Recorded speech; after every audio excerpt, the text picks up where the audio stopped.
Hi, everybody. It's Dugan Fraser again. Today, I'm speaking to Sarah Longford. She's the Deputy Director of the Evaluation Office at the World Food Programme. She's responsible for management issues.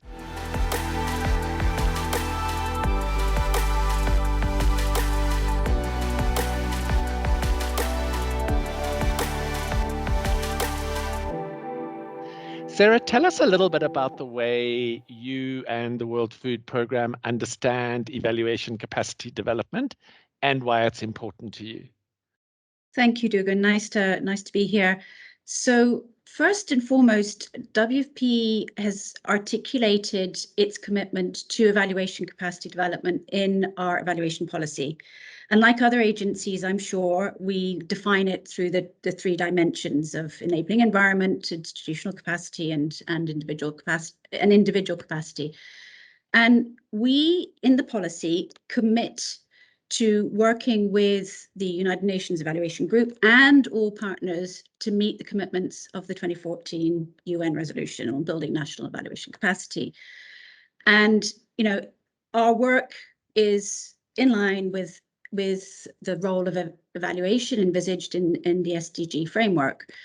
So, but we, as WFP, with regional bureaus and a lot of country offices, we place emphasis on the role that the decentralized evaluation function can play.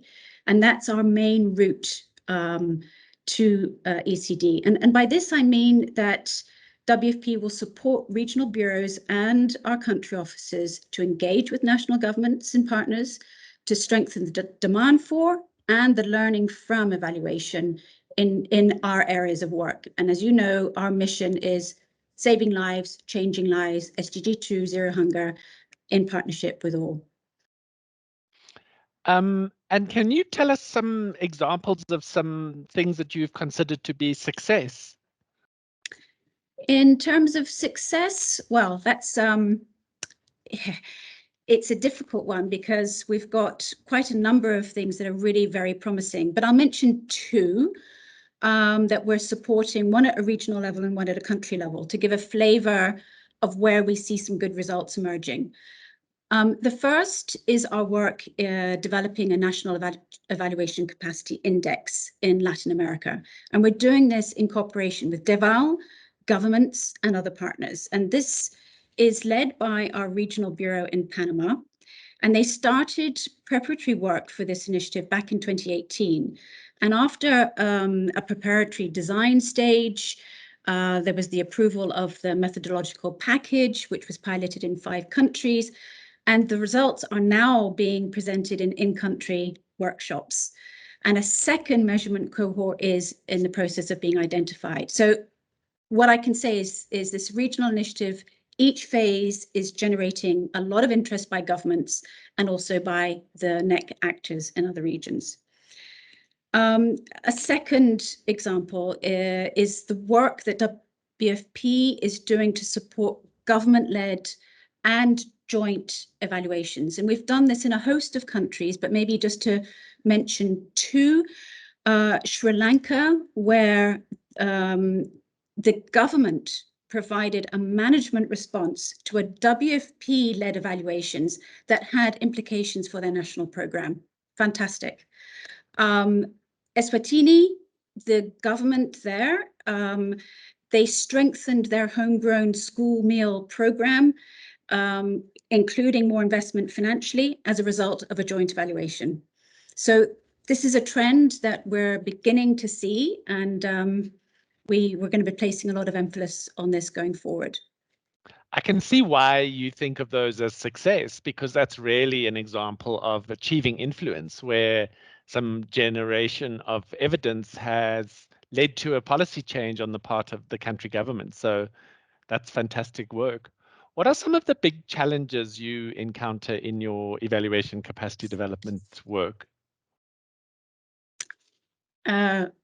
Difficult question, but I think I can immediately think of 3. One relates to a working culture, one about the resources available, and the other about the timely demand for evaluations. So what do I mean about the working culture? establishing an evaluation system and culture in a country often means a bit of a shift of power, a shift of how things are organized, and a move to increase transparency and accountability. And this is not in everybody's interest, and it requires significant and delicate change management. So that's the first challenge, I'd say. With regard to resources, evaluations, as you know, are not cheap, and it's really important to get the decision makers or the people who have to dig into the pocket to understand the value of the evidence, of the evaluative evidence, so that the scarce resources that we all have are allocated to evaluations in addition to the programs. So it's that add-on of digging deeper. And then on the third, it's not just about increasing a supply of evaluations or the capacity at a national level, but it's also the thirst for, the appetite for, the demand for that evaluation, and it being done on a timely basis, so that you're conducting an evaluation jointly with the right funds, but at the right time, to ensure that a evaluation process happens. So those are, I think there are more, but those are three. Those are three great ones. And I think that what's so exciting about where we've landed in the COVID context is the way we've had to get so much quicker. I mean, we really can't be talking about evidence that takes 2 years to generate, really. What are some of the interesting things you're seeing that's going on in the ECD space globally?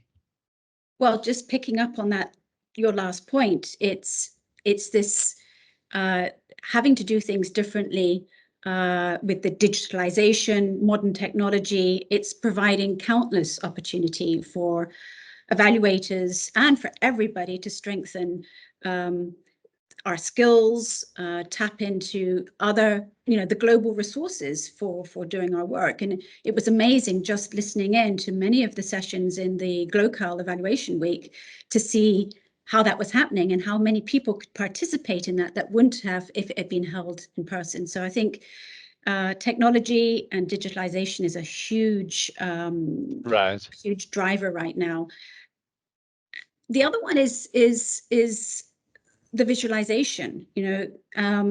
We're doing some interesting work in the the Bangkok, the Asia region, on visual thinking workshops, and how the power of visuals for evaluation use can bring everybody from the affected population, or the people who've been asked for their opinions, and the governments and the evaluators together, to really understand the sort of the essence of the findings. And so I think that's another one. And right now, the sharing. I think the fact that because of this technology, because we're having to use more visual tools, we're starting to see a lot more sharing of letting down the turf, letting down the oh, this is our work. I see more willingness and appetite to. This is a really good trend. And it's interesting how all three of those elements intersect and mutually reinforce one another, right? So when the technology is enabling something, you're better able to visualize it and it's easier to share. So they're all kind of, there's definitely a Venn diagram to be done of interlocking influence there. Tell us about why WFP has decided to join the GEI as one of our partners. We are delighted that you're one of our associate partners, and we are very committed, I think, to the shared reduction in fragmentation in the global evaluation space. But what's WFP's thinking about this stuff?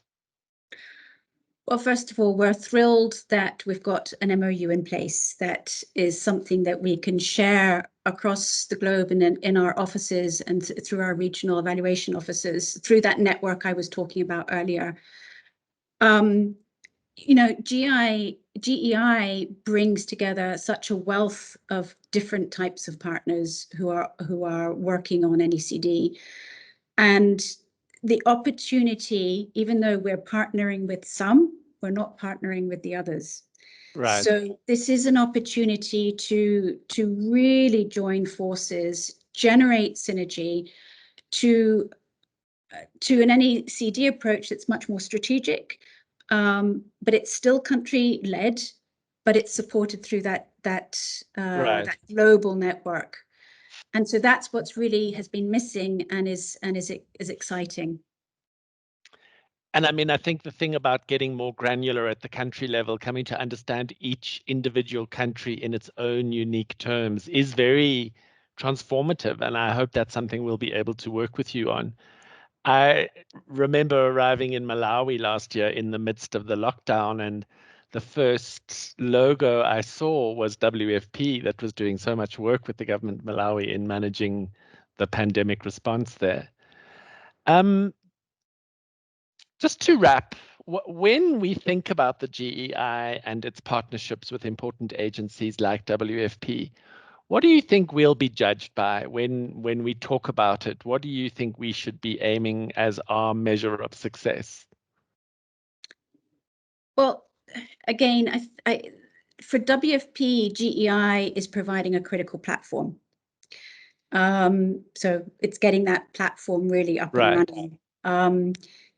So, it will help us proactively find partners to fill gaps in the expertise when we don't have them. It will help prevent duplication. And where we would like to see is that where we've been engaged in NECD initiatives, and some of the examples I've already given, it's about having that mechanism, having that platform where promising initiatives can be upscaled through the identification of those additional resources and interventions by other partners.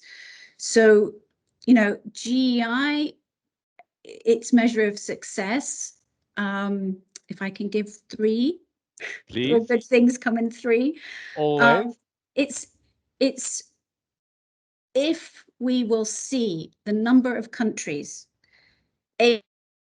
their own evaluations significantly increase in the coming years. You can do the KPI, but it's that increase in that ability. A second one would be that there is a measurable that evaluative evidence is actually being used in decision-making processes in most countries.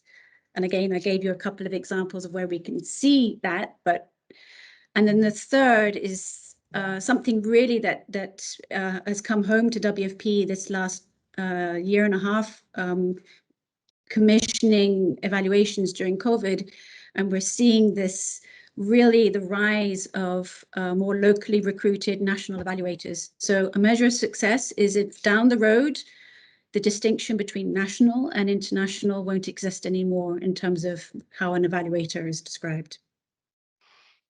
Well, those are pretty great indicators. I may well use them in our upcoming planning.